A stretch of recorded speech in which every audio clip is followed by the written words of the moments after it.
So Joe Biden tweeted this out last night while Israel continued on with their campaign of war crimes.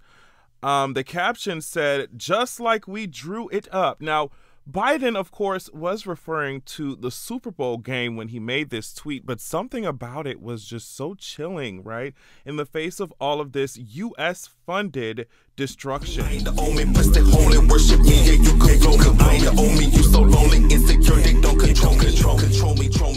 So for the first part of this video, I'm going to be talking about Gaza, what went on in Rafah on Super Bowl night. I'll also at the end be talking about the Congo, what's going on there, right? So while the world was looking at the Super Bowl, not only did Israel run an ad during it, I think, but the Super Bowl helped to keep eyes off of what they were doing in Rafah, in my opinion, right? I think it helped as a great distraction for them. Now, this is coming from the Let's Talk Palestine account. Israel committed a horrifying massacre on Palestinians in safe zone, so-called safe zone Rafah, at 2 a.m. Gaza time. 67 plus killed and dozens more injured, including many children, from massive Israeli bombardment, of course, U.S.-funded bombardment, which targeted homes, 3 mosques, etc. Rafah is now the most densely populated area on Earth with 22,000 people per kilometer, as Israel concentrated Palestinians there after forcing them to flee from northern and central Gaza. So here you have over 1.4 million Palestinians, as they said here, being forced to flee from northern and central Gaza in this refugee camp, the last refuge. And while, you know, so many people were looking at the Super Bowl, Israel came in, like this post says, at 2 a.m. Gaza time and attacked, right?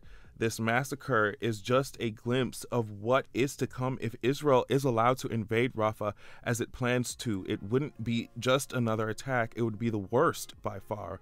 Rafah, like I said, is the last refuge. The U.S. initially opposed the plan, but has softened its stance as it continues to fund this genocide and arm Israel, which we're about to get into in just a second, right? As if Biden hasn't done enough by helping exterminate 28,000 Palestinians, he now has greenlit the invasion of the world's most densely populated area and worst humanitarian crisis. So while all of that is going on, look at what the politicians, look at what mainstream media is trying to feed us, right? So this article here, President Joe Biden has been venting his frustration in recent private conversations, some of them with campaign donors, over his inability to persuade Israel to change its military tactics in the Gaza Strip. And he has named Prime Minister Benjamin Netanyahu as the primary obstacle, according to 5 people directly familiar with his comments.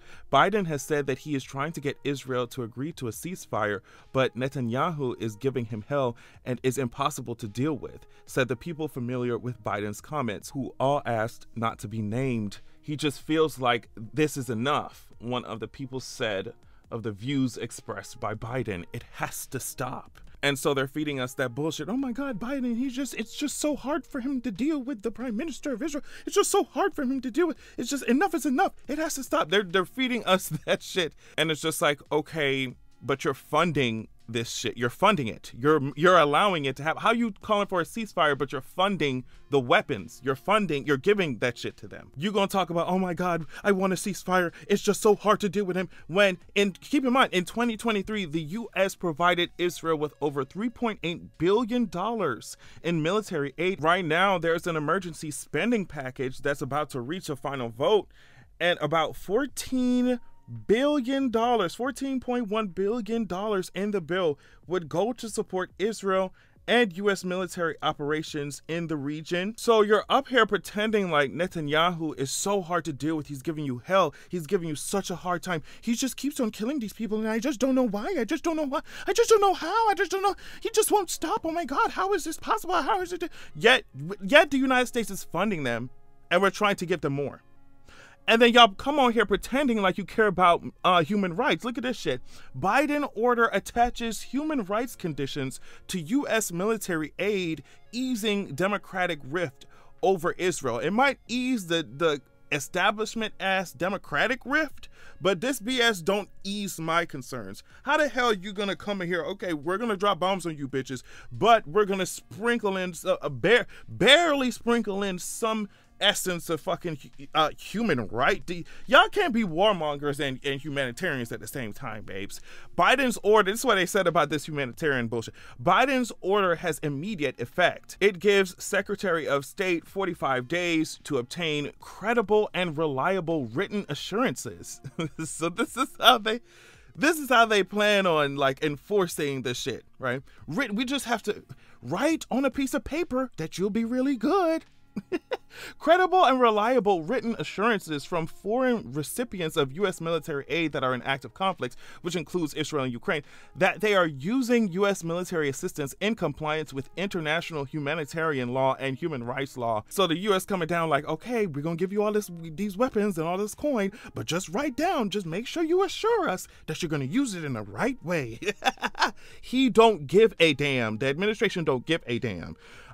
European Union Foreign Policy Chief Joseph Borrell said this. He recalled that U.S. President Joe Biden said last week that Israel's onslaught on Gaza had been over the top. And he said, well, if you believe that too many people are being killed, maybe you should provide less arms in order to prevent so many people from being killed. Like, if the international community believes this is a slaughter, that too many people are being killed, maybe we have to think about the provision of arms, he added. Turk here is the UN's human rights chief. He said a potential full-fledged military incursion into Rafah, where some 1.5 million Palestinians are packed against the Egyptian border with nowhere further to flee, is terrifying, given the prospect that an extremely high number of civilians, again, mostly children and women, will likely be killed and injured. So yeah, all that went, it's just crazy that this attack happened while, like I said, everybody was consuming, while we were looking at the Super Bowl, all that shit. And Biden is up here talking about, oh, well, girl, it's just so hard to deal with these administrators, these leaders over there. They just keep on killing. I don't know how to stop them. And you're writing checks for their asses. You continue to do so. It's ridiculous. It's ridiculous.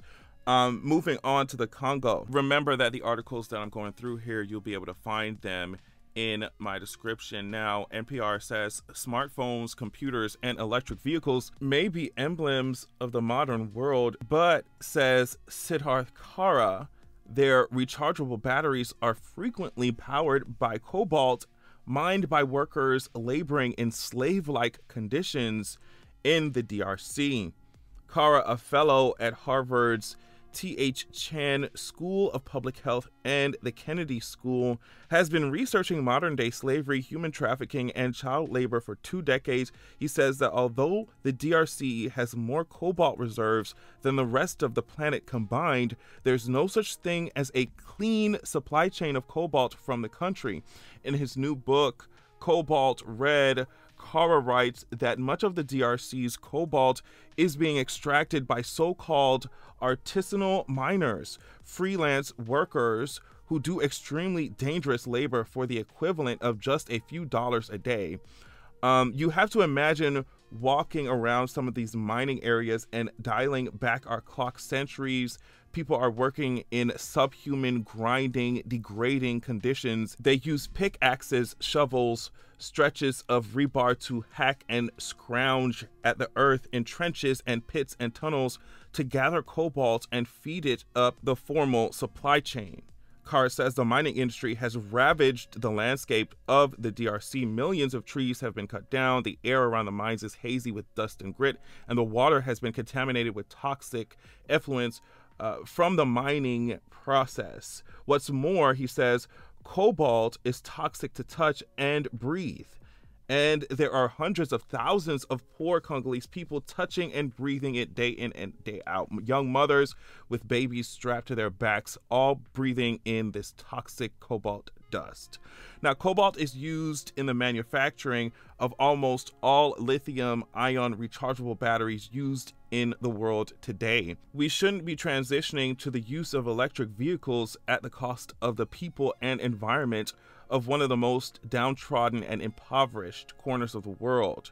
The bottom of the supply chain, where almost all the world's cobalt is coming from, is a horror show. I mean, they even traffic kids in there to work in these mines, and these kids sometimes get trapped, buried alive by the collapse of these mines, and eventually die, right? There's money to be made in every corner in every direction, and you've got these militias. Sometimes they're called commandos, and they will abduct children, traffic children, recruit children from even other parts of the Congo, hundreds of miles away even, and as they dig and earn their dollar or two, that's what funds these militia groups. So children are the most heavily exploited of all the people down there. They're the most vulnerable and oftentimes trafficked and exploited, in some cases, very violent circumstances. And of course, okay, so they talk about the government here, the government preventing change from happening. Corruption is a big part of the problem. That's what allows so much of this abuse to persist. And the thing is, imagine the Congo. It's a war-torn, deeply impoverished nation that has been subjected to generations of pillage and ransacking, going all the way back, now centuries, to the slave trade. And so when big foreign stakeholders come waving around large sums of money, it's not a long stretch of the imagination to see that there would be corruption. The first democratically elected president of the Congo in 1960 made a pledge that the country's immense mineral riches and resources would be used for the benefit of the people who live there.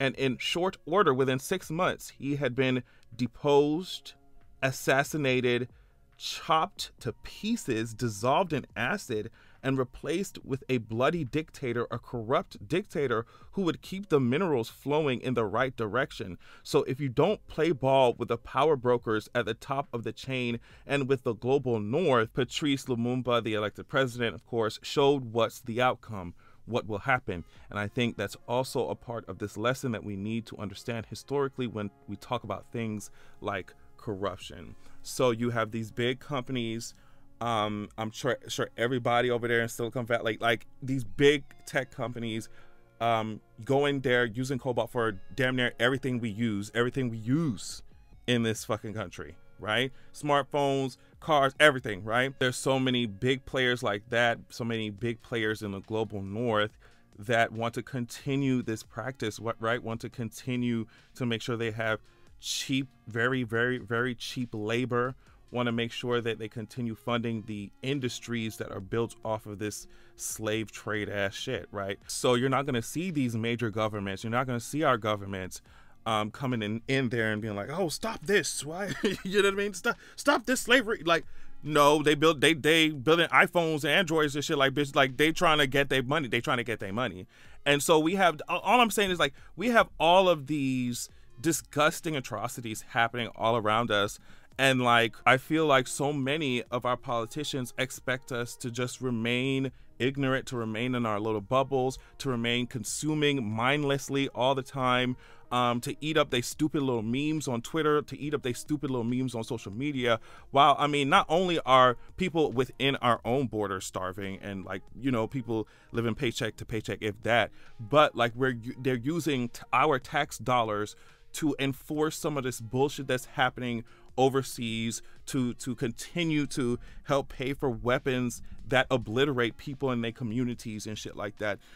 They continue to use our tax dollars to keep these atrocities going on. And I just think that we just, you know, as we consume and as we are, you know, there's only so much that we can do, right? But I just think that at the very least, we can remain aware of what's going on, because I feel they just be trying to distract us with bullshit, you know? And it's like, we should definitely care simply because there are human beings who are suffering, right? But not only that, it's just like, on top of that, when something happens, we start suffering for real in the ways that these other people are, you know, they in the ways that they are suffering in those kind of ways, we're gonna want somebody to hear our fucking cries too. We're gonna want somebody to at least spread the word, pay attention, you know, hear us. So yeah, that's all I wanted to say, because there was just so many things happening at once, like the big Super Bowl, everybody's so excited about all this bullshit, and then huge developments happening overseas as well. Not just overseas, like I said, but just politically in this country as well. So at the very least, we remain aware. Free everybody who's underneath the heel of oppression, slavery, and bullshit. Get that shit out of my face. Love y'all so much. Thank you so much for watching. Hope you learned something. And make sure that you have a good goddamn evening. Dragging bitches, so they tryna ban drag.